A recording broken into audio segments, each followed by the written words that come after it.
جو 11ویں شریف وہ مناتے ہیں، قرآن و حدیث سے اس کا کوئی ثبوت دے دے تو بہتر ہوگا۔ نہ منانے کا ثبوت اچھا، کہاں سے لائیں گے؟ یعنی کسی چیز کا منع نہ ہونا یہ اس کے جائز ہونے کی دلیل ہے۔ حضرت سیدنا عبداللہ ابن مسعود رضی اللہ تعالی عنہ فرماتے ہیں وَمَا رَآهُ الْمُسْلِمُونَ حَسَنًا فَهُوَ عِنْدَ اللَّهِ حَسَن، اور جس شے کو مسلمان اچھا سمجھے وہ اللہ کے یہاں بھی اچھی ہوتی ہے۔ اب یہاں کون سے مسلمان اچھا سمجھے؟ تو فتح رضویہ شریف میں اس کا یہ ہے کہ اہل علم و تقوی، اور الحمدللہ 11ویں شریف تو صدیوں سے اپنے اپنے انداز میں علماء صلحاء مناتے آ رہے ہیں۔ اس لیے وہ ہر چیز کے لیے یہ کہنا کہ اس کا ثبوت میں صحیح کہتا ہوں، یہ اصول ثبوت یہی ہے کہ کسی شے کے عدم جواز کی دلیل نہ ہونا خود دلیل جواز ہے، ورنہ تو آپ قدم بھی نہیں اٹھا سکتے۔ لینتر کی مسجدیں کہاں ہوتی تھی اس دور میں؟ کارپیٹ کس طرح کے بچھتے تھے؟ پکی چھتیں کہاں تھی؟ مسجد نبوی شریف کی بھی کوئی اس طرح کی پکی چھت تھوڑی تھی اس دور میں۔ اب جو سونے کے قندیل لگے ہوئے مسجد نبوی شریف میں، ان کو جا کے بولو کہ کس حدیث سے تم نے نکالا کہ اربوں روپے کا سونا یہاں لٹکایا ہوا ہے؟ صحیح ہے، ہم تو جائز بولتے ہیں۔ یہ اربوں روپے کا مطلب غلاف ہر سال لگتا ہے کعبہ شریف پر۔ کعبہ شریف کا غلاف تو ہے، اس کی تو پرانی تاریخ ہے، لیکن مطلب ہے کہ اتنا قیمتی ہونا اسی انداز کا لگاؤ۔ تمہارا لیے کہ جس کو منع نہیں کیا شریعت نے وہ جائز ہے، تو یہ کعبے کو غلاف دینا قیمتی تعظیماً بالکل جائز ہے۔ اربوں نہیں خربوں روپے کا ہو تب بھی جائز ہے۔ دنیا بھر کا سونا مسجد نبوی شریف میں اگر خوبصورتی کے لیے لگا لیا گیا تو ناجائز کون کہے گا؟ تعظیم میں مسجد نبوی۔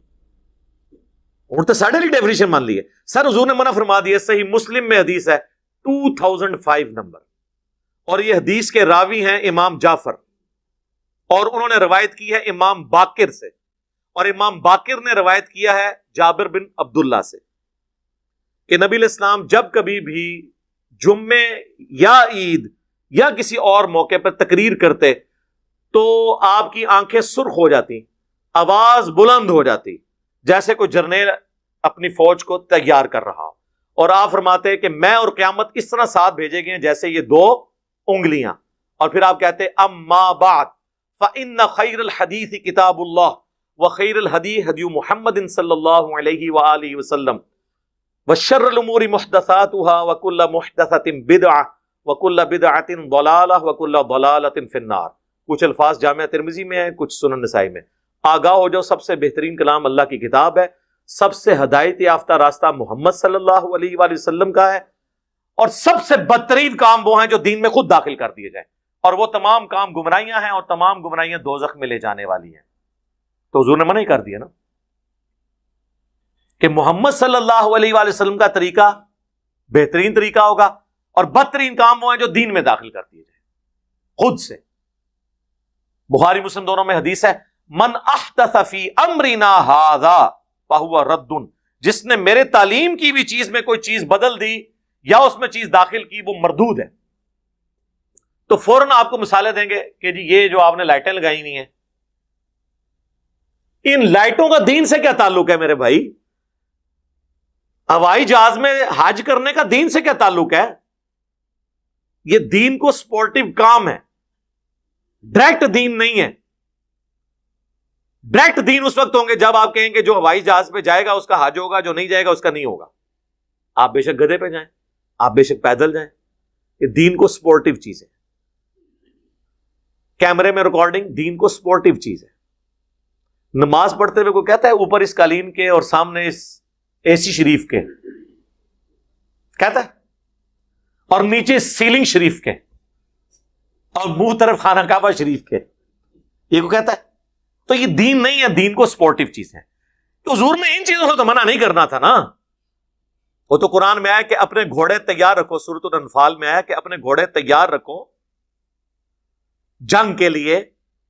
تو آج کے دور میں جب آپ یہ بات کریں گے تو اس سے مراد یہ ہوگا کہ آپ نے لیٹسٹ اسلحہ تیار رکھنا ہے، یہ تو نہیں گھوڑے تیار رکھنے ہیں، وہ تو جنرل بات ہوتی۔ تو یہ تمام چیزیں ہیں دین کو سپورٹنگ۔ اس کے بارے میں الگ حدیث ہے، وہ صحیح مسلم میں ہے کہ جس نے اسلام میں اچھا طریقہ جاری کیا، جتنے لوگ اس پہ عمل کریں گے اس کا ثواب اسے ملے گا، اور جو عمل کر رہے ہوں گے ان کے عمل میں بھی کمی نہیں ہوگی، اور جو اسلام میں برا طریقہ جاری کرے گا اس کا وبال اس پہ ہوگا۔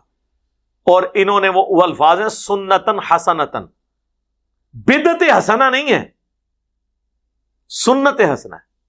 اور وہ حدیث پوری بیان کریں تو آپ کا مسئلہ بھی حل ہو جائے گا. پوری حدیث یوں ہے کہ نبی الاسلام نے کچھ نیو مسلم آئے جن کے چہرے پر بھی غربت کے آثار تھے. نبی الاسلام نے مسجد میں ممبر لگوا کے خطبہ دیا. آپ نے پھر قرآن پاک کی مختلف آیات تلاوت کی جن میں صدقہ اور خیرات کی ترغیب دلائی گئی. اینڈ پہ آپ نے کہا کہ اللہ کی راہ میں صدقہ کرو.